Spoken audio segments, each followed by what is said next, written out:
Salut les gars, c'est le Barack RC. Petite vidéo pour vous montrer un petit peu comment est-ce qu'on prépare les figurines en général. Et là, c'est en particulier pour une figurine de concours qui aura lieu à Valty Street courant fin septembre. Alors, il faut savoir, quand vous recevez votre figurine, donc soit vous l'avez en imprimé résine, ou alors, on a une figurine qui a un système de moulage aussi, pareil, les deux en résine. Ou alors, dans d'autres cas, vous l'avez également en plastique, assemblé un petit peu comme des maquettes, un petit peu comme les Warhammer. Donc voilà, je vais vous présenter un petit peu ce que je vais faire durant la préparation. Donc voilà, la préparation, ça sera avant tout tout ce qui est préparation de mise avant sous-couche, etc. Puis emplacement sur les socles et également le soclage, etc. Enfin, éventuellement là, ça va être le début juste pour les emplacements, préparation de figurines, voilà, tout ce qui est avant peinture, sous-couche, etc.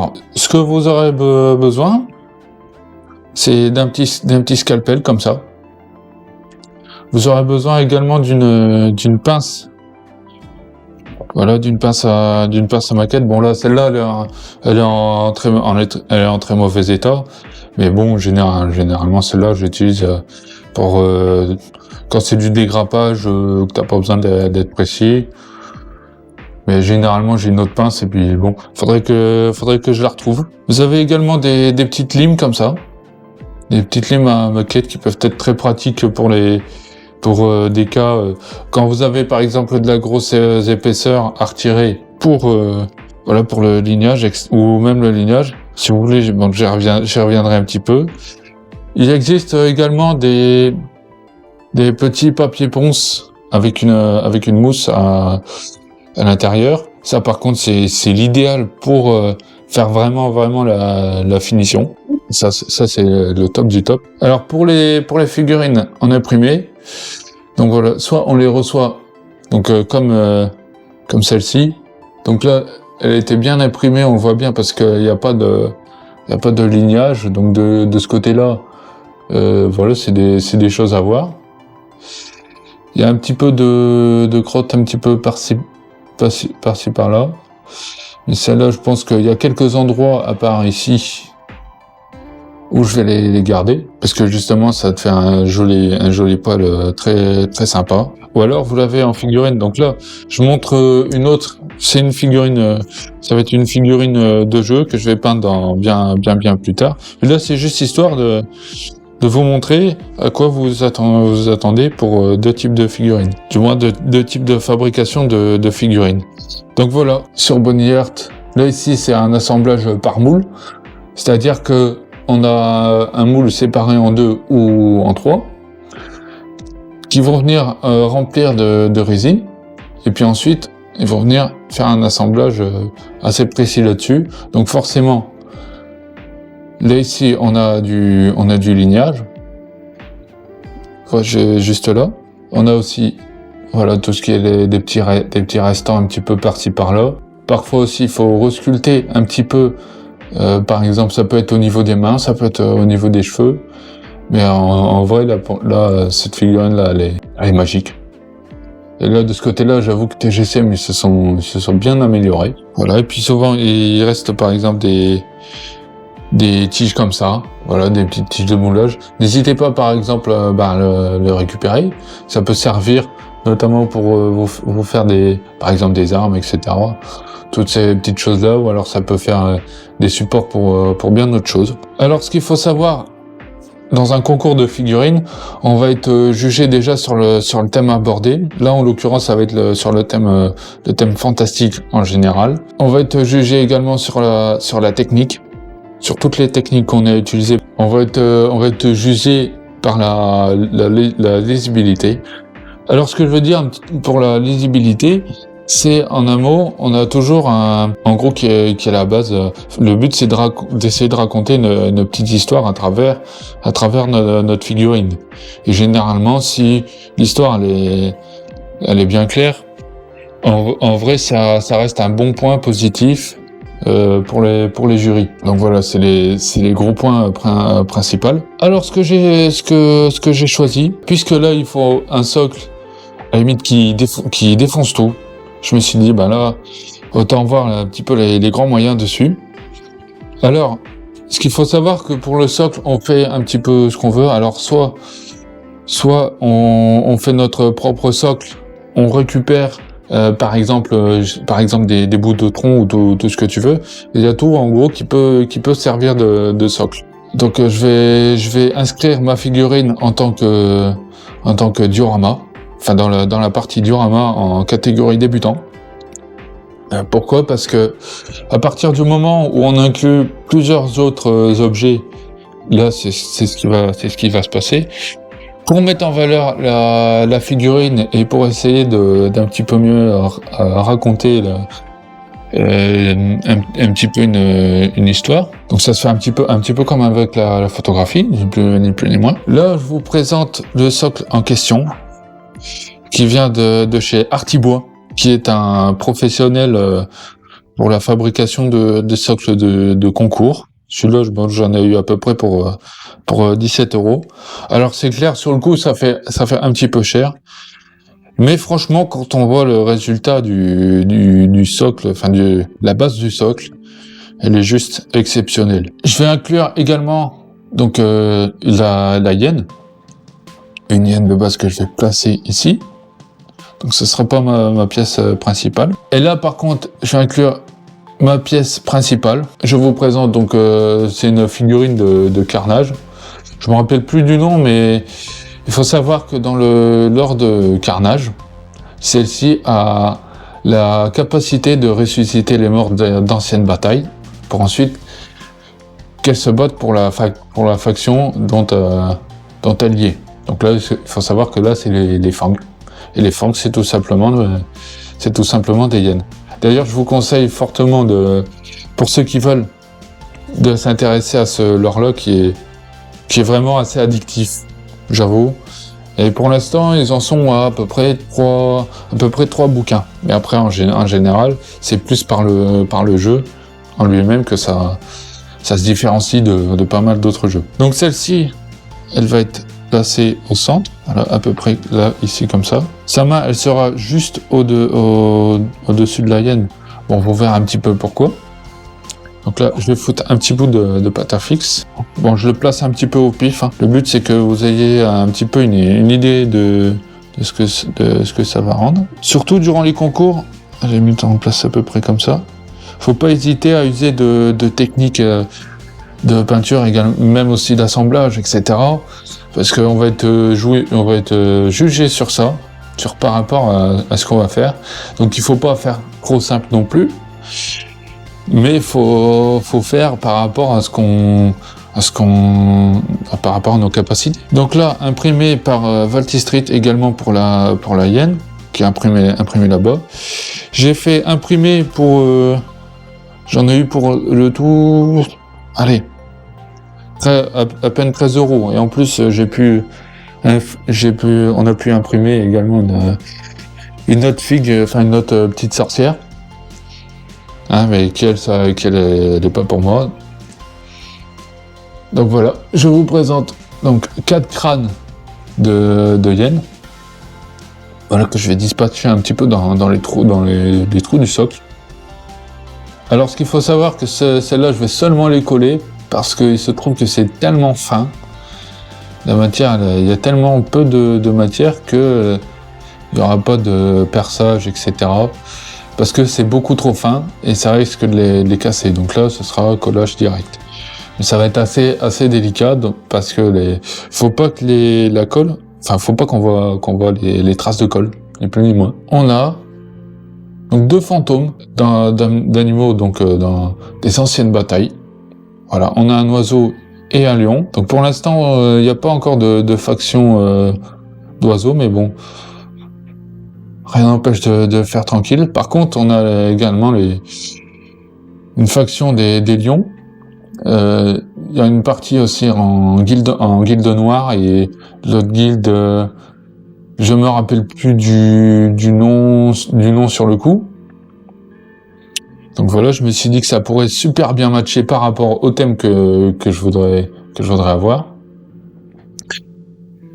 Voilà, donc lui que je vais disposer à peu près ici. On va un petit peu dans le trou là. Alors ouais, je pose un petit peu au pif, mais bon. Je sais qu'après, de toute façon, je vais percer coller. Pour l'oiseau, ça va être beaucoup plus costaud. Je vais essayer de le placer comme ça. Voilà, un petit peu à l'air comme ça. Comment que je vais m'y prendre? Je vais essayer de faire avec de la pâte durcissante, donc qui nous permet une fois solide de faire une pâte solide comme ça. Donc au départ, c'est un petit peu comme de la pâte à modeler. Je vais prendre également de la tige de fer ou alors de la tige de cuivre. On peut récupérer par exemple des anciens chantiers comme ça. Et là, on peut essayer de récupérer des câbles de cuivre. Donc là, c'est encore un petit peu gros. Et là, le but, ça serait que je prenne une tige comme ça, à la limite que je coupe à peu près à mesure. Pour l'instant, je ne les ai pas encore fait. Faire un perçage juste en dessous, juste à côté de la liane. Essayer de faire une remontée vers sa main ici, pour ensuite faire sa boule. Et pour faire la remontée, je vais m'inspirer de ce qui a été fait ici, c'est-à-dire faire notamment une remontée avec la pâte durcissante, et ensuite le faire avec un petit scalpel ou autre. Et là ici, je vais commencer à faire des dessins tout doucement pour essayer de faire quelque chose d'assez fluide, d'assez poreux, d'assez cool en fait. Et là en haut, je vais faire juste une sphère et je vais emprisonner un petit peu le fantôme là-dedans, une partie de sa queue. Et une fois que la colle, une fois que la pâte sera bien rigide, donc là, je vais le coller avant pâture. Le but, ça serait qu'il vienne à peu près comme ça. Donc dites-le moi un petit peu si vous arrivez un petit peu à vous imaginer. Puis les crânes, par contre, eux, ils vont venir dans les creux. Il y en aura un qui va venir là à peu près comme ça. Donc là, je pose en vrac les crânes. Il y en aura un qui va venir juste au niveau du fantôme du lion. Faire comme si que les spectres ils ressortent des crânes. Et le but, c'est de faire comme si qu'ils recherchent un petit peu leur corps. Je vais en poser un ici, dans le petit trou là. Et ensuite, le dernier, essayer de le mettre à peu près là aussi. Voilà. Donc pour l'instant, je suis pas encore bien défini au niveau de l'emplacement des crânes. Je sais un petit peu à peu près leur position sur le socle. Ce que je vais essayer par la suite de faire une sous-couche blanche pour les fantômes, même pour la hyène. Le but étant donné de lui donner un côté vraiment fantomatique, faire comme si que la première hyène, elle pioche dans l'âme de la hyène, pour ensuite la distribuer vers les corps d'anciennes batailles, symbolisées également par les crânes.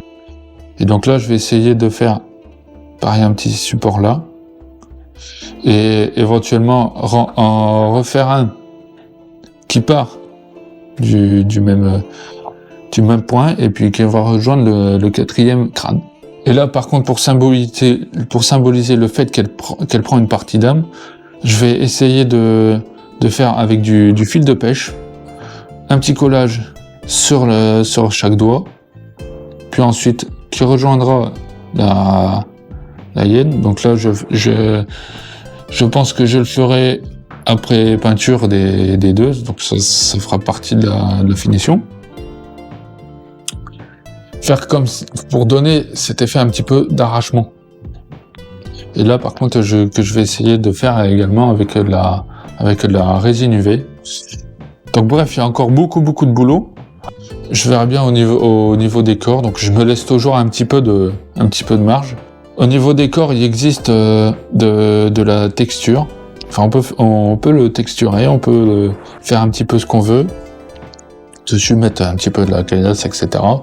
Et là, par contre, je vais plutôt faire un sol inspiré de l'Afrique du Nord. Essayer de faire quelque chose d'assez sec, quelque chose d'assez avec quelques petits rochers par-ci par-là, éventuellement mettre des buissons cramés tout autour.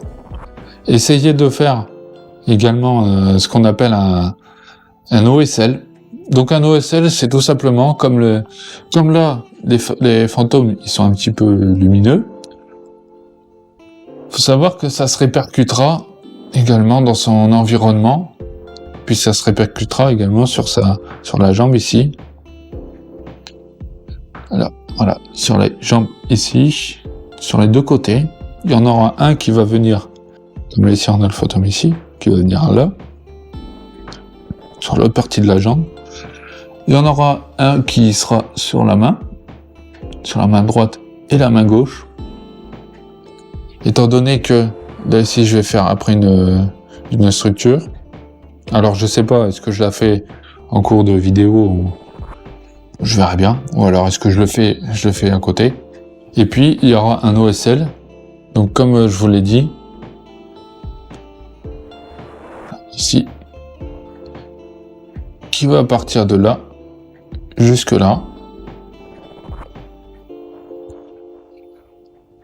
Et il y aura aussi un OSL sur quasi chaque crâne, sur celui-là, sauf celui-là.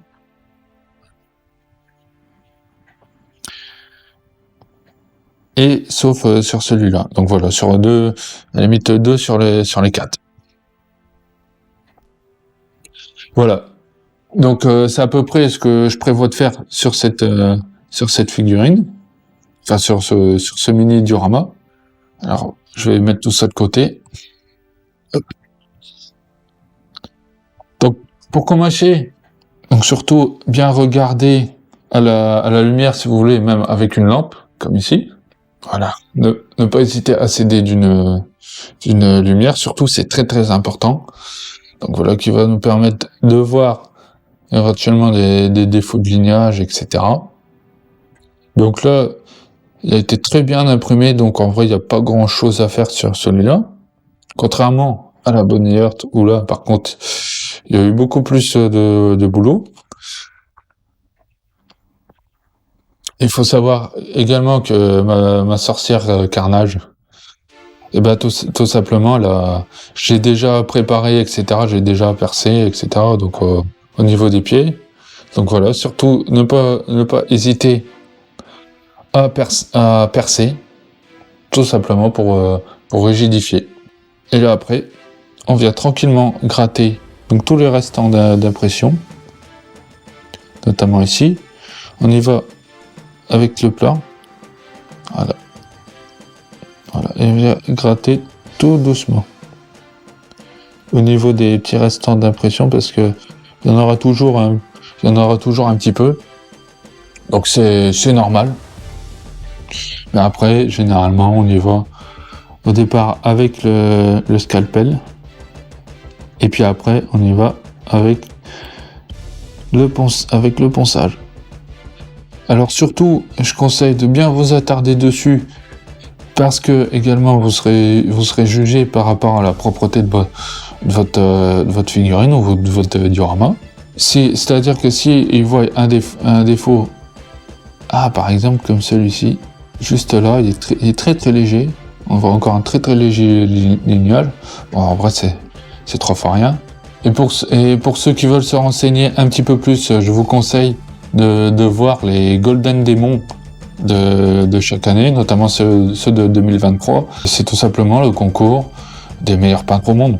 Et comme ça, vous aurez une petite idée de sur quoi ils jugent les petits dioramas, les figurines, etc. Il n'y a pas besoin en soi de vraiment connaître à fond, déjà pour essayer de le comprendre.